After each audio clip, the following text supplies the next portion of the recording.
인간의 탐욕으로 인해 비롯된 환경 파괴와 지구 온난화는 인류의 생존을 위협하고 있습니다. 아마 여러분들도 느끼실 겁니다. 아직 느끼지 못한다면 그것은 멍청하든지 아니면 관심이 없든지 둘 중 하나일 겁니다. 식량 부족, 물 부족, 자원 고갈, 전쟁의 위험은 더욱 가속화되고 있습니다. 강력한 지진 역시 빈번해지고 있습니다. 장마가 계속되고 있는데 장마가 언제 끝난다고 2009년부터 기상청은 공식적인 예보를 내놓지 않고 있습니다. 기상 이변 때문입니다. 감당할 수 없는 기상 이변이 펼쳐지고 있습니다. 오늘 또 강력한 폭우가 남부지방에서 계속되며 지구의 위기를 알리고 있습니다. 이 세계가 흔들리고 있습니다. 교우 여러분, 이 세계가 흔들리면 우리는 어디로 가야 할까요? 뿌리가 흔들리는데 어디로 가야 하는 겁니까? 치과병원에 가야 합니다. 이 세계가 뿌리채 흔들린다면 치과에 가야 하지 않겠습니까? 이럴 때는 웃어야 돼요. 그래야 제가 설교할 수가 있지요. 웃어주세요. 네.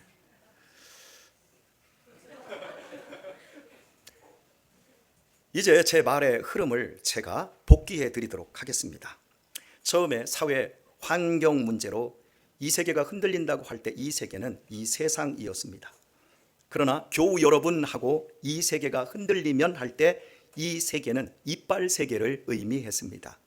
그럼에도 듣는 여러분은 이것을 전혀 구별하지 못하고 처음처럼 이 세상이 흔들리는 것으로 착각하고 말았습니다. 그리하여 언어 소통에 큰 간격이 생기게 되었고 그 결과 전혀 다른 결론을 만들어내고 말았습니다. 사람은 각자의 세계관을 가지고 있습니다. 각자 자기 생각의 틀이 있습니다. 한 가족 안에서 같은 공간에 살아도 각자의 생각이 틀립니다. 똑같지 않습니다. 부부도 다릅니다. 부모 자식도 다릅니다. 그 결과 똑같은 장소에서 똑같은 말을 들어도 받아들이는 정도의 차이는 현격하게 벌어집니다. 그것 때문에 사람이 나중에 더더욱 갈라집니다. 프로이드와 칼 융 이후 인류가 과학적으로 마음을 들여다보기 시작한 지 100여 년이 지나고 있습니다. 그리고 지금 현대인들에게 마음의 병이 급증하면서 심리학과 정신의학의 놀라운 발전을 하고 있는 중에 있습니다. 5주 전에도 말씀을 드렸지만 현대 심리학이 밝혀낸 사실은 완벽한 강의에도 청자, 즉 듣는 사람 중에 가장 잘 듣는 사람이 30%만 알아듣는다고 말씀드렸습니다. 이유는 자기의 생각의 틀, 자기 세계관을 버리지 않기 때문이라고 합니다. 결국 자기의 방식대로, 자기의 세계관대로 말씀을 가감해서 받아들이고 있는 거예요. 그래서 들으면 들을수록 이해보다는 오해가 쌓인다고 합니다. 도우시는 성령님이 없다면 저와 여러분도 마찬가지입니다. 설교는 많이 듣는데 대부분의 말씀이 마음에 들어오지 않고 나를 바꾸지 않고 고막만 울리다가 사라지게 됩니다. 원래 그 원점 그대로 있는 겁니다.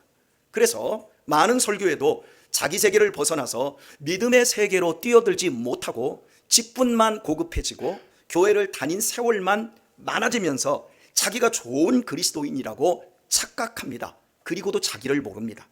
유대인들은 자기들만큼은 하나님을 잘 알고 잘 믿고 있는 사람이 이 지구상에 없다고 자부하고 있었습니다. 자기들은 하나님에 대해, 하나님이 하시는 일에 대해 완벽하게 알고 있다고 생각을 했습니다. 그러나 막상 하나님이 아들이신 예수님을 이 땅에 보내주셨을 때 그들은 하나님을 전혀 모르는, 하나님과 전혀 상관없는 사람들이라는 것이 들통나고 말았습니다. 그 이유에 대해 유대인들 스스로 오늘 본문에서 밝혀주고 있습니다. 우리는 이 사람이 어디서 왔는지 아는데 이 사람은 갈릴리의 요셉과 마리아의 아들이지 그리스도가 아니다. 철저하게 편협한 자기 세계관으로 예수님을 속단한 유대인들에게 주님은 28절과 29절에서 다음과 같이 말씀하였습니다. 너희가 나를 알고 내가 어디서 온 것도 알거니와. 주님은 유대인들이 자신의 육신적인 출생에 대해서 알고 있다는 것을 너희들이 잘 안다. 그리고 나서 당신의 말씀을 이렇게 하십니다. 내가 스스로 온 것이 아니로라. 나를 보내신 이는 참이시니 너희는 그를 알지 못하나 나는 아노니 이는 내가 그에게서 낳고 그가 나를 보내셨음이니라. 예수님의 말뜻을 제가 설명을 해볼게요. 유대인들이 알고 있는 바와 같이 당신은 갈릴리 사람 맞다. 부모가 요셉과 마리아이며 그 직업이 목수다. 그럴지라도 하나님께서 나를 보내셨고 당신을 그리스도로 세우셨음을 너희들이 믿어야 한다라고 하는 걸 강조하신 겁니다. 즉 너희들이 가진 그 편협한 세계관으로 나를 속단하지 말고 나의 하는 말을 믿으라는 의미입니다. 누구든지 주님을 구주로 믿기 위해서는 오늘 주님의 말씀처럼 자기 지식, 자기 세계관을 부인하고 성경의 세계관을 받아들여야만 믿음을 가질 수 있습니다. 흔히들 회개했다 그러거든요. 회개를 오해하기를 잘못에 대해 슬퍼하고 자책하며 용서를 빈 것이라고 생각합니다. 그리고 또 그 회개할 짓을 또 합니다. 전혀 사람이 안 바뀝니다. 나 잘못했어요 하고 끝나버립니다. 그러나 성경적으로 회개란 자신의 잘못을 인정하는 것은 물론 하나님의 말씀을 받아들였고 그 말씀이 제시하는 길로 내가 가고 있는 전반적인 과정을 회개라고 합니다. 즉 자신의 세계관을 버리고 하나님의 세계관으로 자신의 생각과 틀을 바꾸는 행위적인 삶이 회개입니다. 그러나 대부분의 유대인들은 지금 주님이 주시는 말씀에도 자신들이 잘못 알고 있는 지식을 바로잡을 마음이 추워도 없었습니다. 그 결과 예수님을 신성 모독죄로 잡아 죽이려는 그들의 세계관은 더욱 견고해지고 말았습니다. 하지만 31절을 통해서 이런 유대인들 중에도 주님을 믿는 사람들이 많이 있음을 보여주고 있습니다. 무리 중에 많은 사람이 예수를 믿고 말하되 그리스도께서 오실지라도 그 행하실 표적이 이 사람이 행한 것보다 더 많으리야. 무리 중에 많은 사람이 예수님을 믿었어요. 그들 중에 적지 않은 자들이 예수님의 인간적인 출신에 대해 알고 있었음에도 예수님이 행하시는 그 많은 기적들을 보고 또한 예수님이 전혀 학교를 다니지 않았음에도 바리새인들보다 더 권세 있는 말씀을 전하는 것을 보고 믿음의 세계로 과감하게 뛰어든 것입니다. 이런 사태에 직면한 대제사장과 바리새인들은 예수님을 즉시 체포하고자 하속도를 보냈습니다. 아무리 엄청난 기적을 눈앞에서 보고 주옥 같은 권세 있는 말씀을 들어도 자기 생각, 자기 세계만을 고수하려는 사람에게는 자기 세계의 노예를 벗어날 수 없기 때문에 예수님은 그저 갈릴리 촌놈이자 죽여야 될 대상일 뿐인 겁니다. 구원받지 못한 육적인 사람들은 성경 말씀이 도덕과 윤리로 보입니다. 논어와 맹자, 명심, 보감과 다를 것이 없습니다. 그리고 그 말씀을 설교하는 목사 역시 다르지 않습니다. 일반 도덕과 윤리를 강의하는 선생과 다를 것이 없습니다. 좋은 말씀 귀담아 두면 지식이 쌓이고 똑똑해진다라고 하는 것, 그 이상을 벗어날 수가 없습니다. 그러나 구원받은 영적인 그리스도인에게 성경 말씀은 하늘나라에서 내려온 생명의 유일한 밧줄이 됩니다. 밧줄로 보이는 거예요. 그 밧줄을 붙잡아야만 내가 하늘로 올라갈 수 있다라는 것. 그래서 그 밧줄을 놓쳐서는 끝장나는 심정으로 죽자 살자 매달리며 말씀을 붙잡습니다. 하나님의 말씀을 듣는 자세와 태도에서 이미 천국과 지옥이 갈라지고요, 영원한 멸망과 영원한 생명이 갈라집니다. 오늘 여기 학생들의 현재는 현존하는 미래입니다. 이 학생들의 오늘 삶의 자세가 미래를 결정합니다. 현존하는 미래. 오늘 우리가 예배를 통해서 하나님의 말씀을 대하는 자세가 우리의 미래가 됩니다. 지금 내 자세를 바꾸지 않고는 내 미래가 지금보다 나아질 수 없습니다. 내 미래가 내 오늘 자세 속에서, 태도 속에서 달라지지 않고 미래가 바뀔 사람은 단 한 사람도 없습니다. 생각해 보십시오. 우리 송탄 장로교에 오신 우리 성도 여러분, 처음 딱 와서 다 알고 난 다 알아요, 다 알아요, 바뀐 사람이 한 사람 없어요. 그런데 여기에 오신 분들 가운데 참 많은 분들이 바뀌셨어요. 많은 분들이 변화되셨어요. 그 출발이 어디에서 변해요? 어디에서요? 말씀을 대하는, 예배를 대하는 그 자세에서 갈라졌다라는 거예요. 오직 자기 생각, 자기 세계를 뛰어넘어 주님께 의탁하려는 자만이 예수님을 그리스도로 믿을 수 있고 그분과 동행하며 그분의 그 사람의 삶이 달라지는 것입니다. 마태복음 7장 6절에서 주님께서 친히 이렇게 말씀하셨습니다. 거룩한 것을 개에게 주지 말며 너의 진주를 돼지 앞에 던지지 말라. 참으로 무시무시한 말씀입니다. 하나님의 말씀을, 거룩한 그 말씀을 개에게 주지 말래요. 너의 진주, 그 보배로운 생명의 말씀을 돼지에게 던지지 말래요. 그리고 이렇게 말씀합니다. 저희가 그것을 발로 밟고 돌이켜 너희를 찢어 상할까 염려하라. 제가 지난 14년 동안 요양원과 주간보호센터에서 설교하지 않았습니까? 그들 중에는 예수님을 구주로 믿는 사람이 있고 믿지 않는 사람이 있습니다. 그런데 제가 거룩한 하나님의 말씀으로 그들에게 구원의 초청을 합니다. 그랬더니 몇몇 사람이 죄송합니다, 아이 지랄하네, 저를 짓밟습니다. 저는 그렇게 굉장히 많이 짓밟혔습니다. 왜요? 그 사람들은 주님이 말씀하신 대로 개나 돼지와 같은 세계관을 가지고 있기 때문에 그렇습니다. 교회 안에 들어와 있는 여러분에게 저는 매주 정한 시간마다 그리스도의 복음을 전하고 있습니다. 제 강의를 듣고 있는 것이 아니라 저는 그리스도의 말씀을 전하고 있습니다. 저는 부정해도 제가 전하는 메시지는 거룩한 말씀입니다. 제 설교는 부족해도 그러나 제가 전하는 말씀은 진주와 같이 보배롭습니다. 여러분이 아멘을 안 하셔도 보배롭습니다. 거룩합니다. 왜요? 저는 거룩하고 보배로운 하나님의 말씀을 전하고 있기 때문입니다.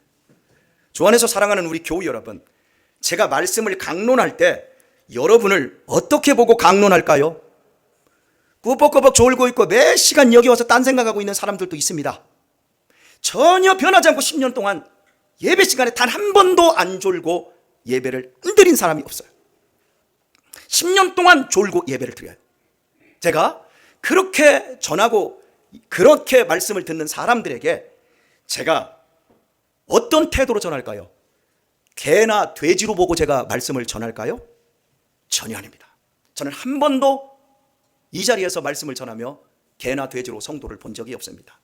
여기 우리 유아, 집중력이 제일 떨어져도 유아도 하나님의 말씀을 들은 그리스도인으로 보고 설교를 증거했습니다. 그럼 여러분은 이 설교를 어떻게 받아야 할까요? 개가 거룩한 것을 보고 기뻐한다면 개가 아닙니다. 다음 주에 집에서 키우는 고양이 개를 한번 가져와 보십시오. 이 설교의 은혜를 받고 눈물을 뚝뚝 떨어뜨리나 한번 보세요. 개가 거룩한 것을 보고 기뻐한다면 개 아니에요. 돼지가 진주를 받았다고 기뻐한다면 돼지일 리가 없습니다. 마찬가지로 여러분이 강론되어지는 설교를 귀하게 여기지 않고 보물을 대하듯 기뻐하지 않는다면 무엇이겠습니까? 제 설교에 화를 내며 뒤에서 공격하는 사람이 만약에 있다면 저는 장로님들과 합력하여 설교를 보호할 조치를 금방 취할 것입니다. 왜냐하면 그 사람은 모양만 그리스도인이지 실은 교회를 허물고자 하는 개나 돼지이기 때문입니다. 그런데 만약 목사가 거룩한 말씀을 싫어하고 장로님들이 보배로운 진주를 싫어한다면 어떻게 될까요? 교회는 모양만 교회이지 더 이상 속은 교회일 수 없을 것입니다. 바로 이런 비극적인 말도 안 되는 일이 오늘 본문의 유대 공동체에서 일어난 것입니다. 하나님의 대언자라고 하는 대제사장이 말씀을 외우고 말씀대로 살아간다라고 하는 바리새인들이 하나님이 보내신 아들 예수님을 체포하여 죽이려고 하고 있습니다. 그것이 유대 공동체였습니다. 제가 살고 있는 가재동 우림 필류 아파트 뒷산 너머에는 평택시 송탄 공원 묘지가 조성되어 있습니다. 크고 작은 수천 기의 무덤과 비석이 즐비하게 서 있는 공동 묘지를 저는 자주 찾아갑니다. 특히 해가 지려고 하는 석양이 내려가는 바로 그런 시간에 자주 찾습니다. 이유는 진부해지는 제 삶을 단순하게 잡아주고 욕망으로 부풀어 오르는 제 마음을 내려놓기가 쉽기 때문입니다. 현재와 이 세상의 것으로 좁혀진 삶의 시야를 넓혀주는 데는 무덤만큼 좋은 장소가 없다고 생각을 합니다. 거기에 있는 비문들을 보면 대부분이 1900년대 초 중반에 태어나 1980년에서 2000년 초반에 사망한 것을 알 수가 있습니다. 무덤의 유골들도 한때는 천진난만한 어린 시절들이 있었고 꽃다운 청춘일 때도 있었습니다. 그들은 유골이 아니었습니다. 원래부터. 그들은 우리 학생들처럼 학업에 열중해야 할 때도 있었고 청년들처럼 취업을 위해 분투해야 될 때도 있었고 그리고 꽃다운 나이에 결혼해서 가정에 대한 꿈들이 있었고 그리고 가족을 건사하기 위해서 여러분들처럼 한평생을 분투하는 살아있는 사람들이었습니다. 그들에게도 희로애락이 있었습니다. 그러나 그들은 죽었습니다. 그들은 유골이 되었습니다. 그들과 우리가 다르다고요? 다르지 않습니다. 우리에게는 조금 시간이 있다는 것 외에 아무 차이가 없습니다. 이 시간을 앞으로 10년만 당겨보십시오. 이 시간을 앞으로 20년만 당겨보십시오. 현존하는 미래가, 무덤에 현존하는 미래가 다 우리 앞에 펼쳐질 것입니다.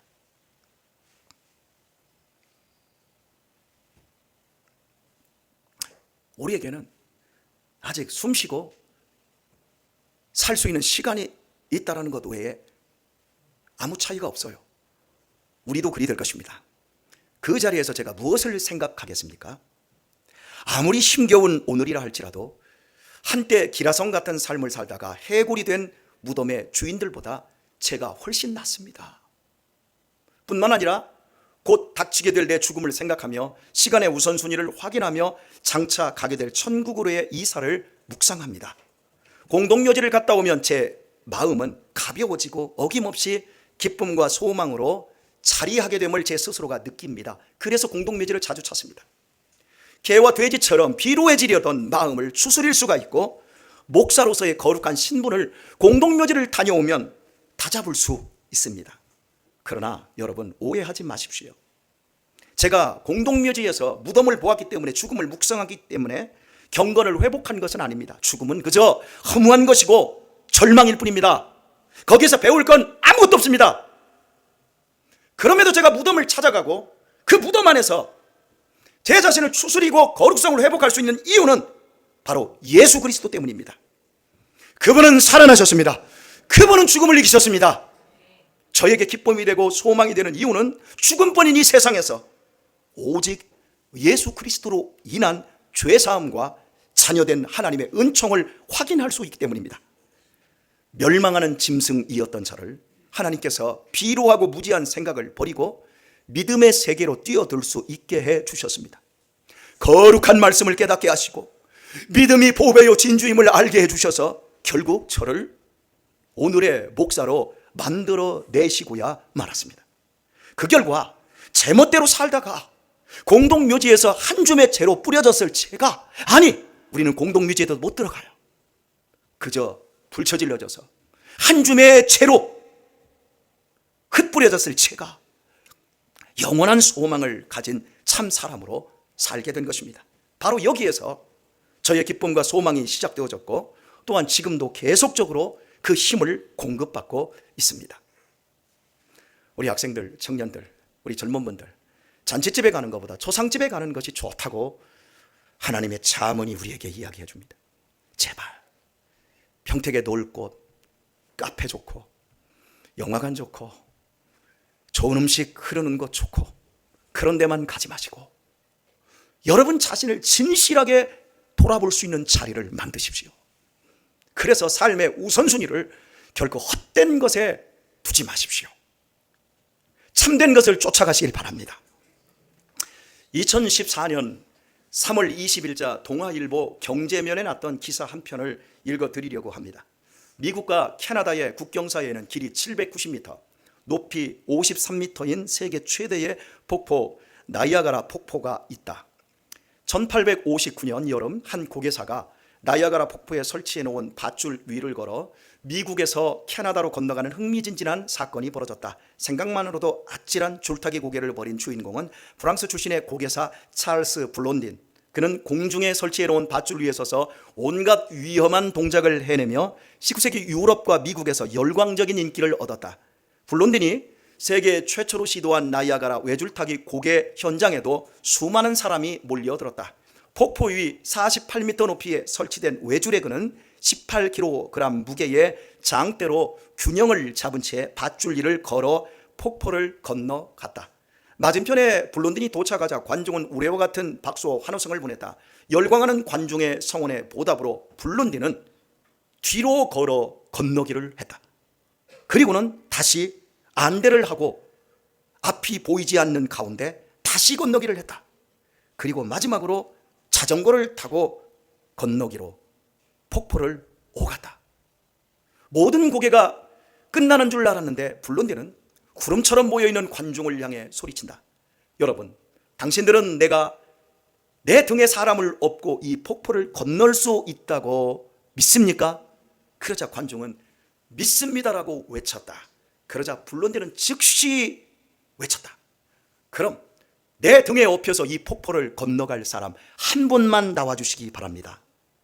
하지만 관중은 침묵에 잠겼고 사람들은 블론딘의 시선을 애써 외면했다.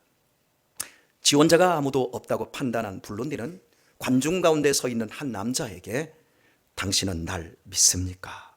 라고 묻는다.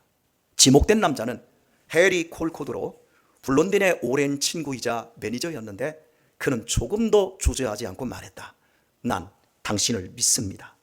기꺼이 당신 등에 업히겠습니다. 그리고 영광입니다. 라고 말하며 블론딘의 등에 몸을 맡긴다. 남자를 등에 업은 블론딘은 이제까지는 보다 훨씬 더 신중하게 로프에 올라 더 힘겹게 한 발 한 발 내딛기 시작한다. 결과는 이게 그때 현장 사진입니다. 이 사진이 영국 박물관에 지금도 소장되어 있습니다. 나이아가라 폭포는 제가 캡처를 해서 합성을 해버린 겁니다. 저 사람이 블론딘이고 뒤에 업힌 사람이 콜코드입니다. 꺼주십시오. 결과는 어찌 되었을까요? 블론딘은 나이아가라 폭포를 건너는 데 성공했고 이를 숨지기며 지켜보던 관중이 환호성을 울렸다. 여기까지가 기사 내용입니다. 믿는다고 천번만번 말해도 업히지 않는 것은 믿은 것이 아닙니다. 지적 동의였던 겁니다. 믿는다고 호언장담하던 수만 명의 관중 중 단 한 명 콜코드만이 블론딘을 전적으로 믿었습니다. 블론딘의 실력을 모두가 보았습니다. 4번이나 눈을 가리고 뒤로 걷고 자전거를 타는 것도 보았습니다. 그가 약속하는 모든 묘기는 현실에서 다 이루어졌습니다. 다른 사람을 등에 업고 폭포를 건널 수 있다는 말도 믿고 인정할 수 있었습니다. 그러나 거기 있는 모든 사람이 내 자신을 맡길 수는 없었습니다. 생명을 맡길 수는 없었습니다. 난 그냥 여기 앉아서 구경하고 박수 쳐주는 지적 동의가 좋을 뿐입니다. 모든 관중은 자신의 생각과 자신의 세계관에 붙들려 블론딘이 제안하는 믿음의 세계로 한 발짝도 들어가지 못했습니다. 그러나 콜코드만이 자신의 생각과 자신의 목숨과 자신의 운명을 온전히 블론딘에게 맡겼습니다. 그 결과 블론딘의 유일한 친구는 콜코드 한 사람뿐이었고 콜코드는 자신의 고백처럼 일치하는 영광을 얻었습니다. 164년이 지난 지금까지도 학교나 기업이나 단체에서 인간이 살아가는 데 신의, 즉 믿음에 대해 말할 때 해리 콜코드가 빠지지 않습니다. 오늘 이 시간도 믿음이 있다고 여기는 수많은 사람들이 세계 곳곳에 예배당 안에 앉아서 말씀을 듣습니다. 바로 여러분들처럼요.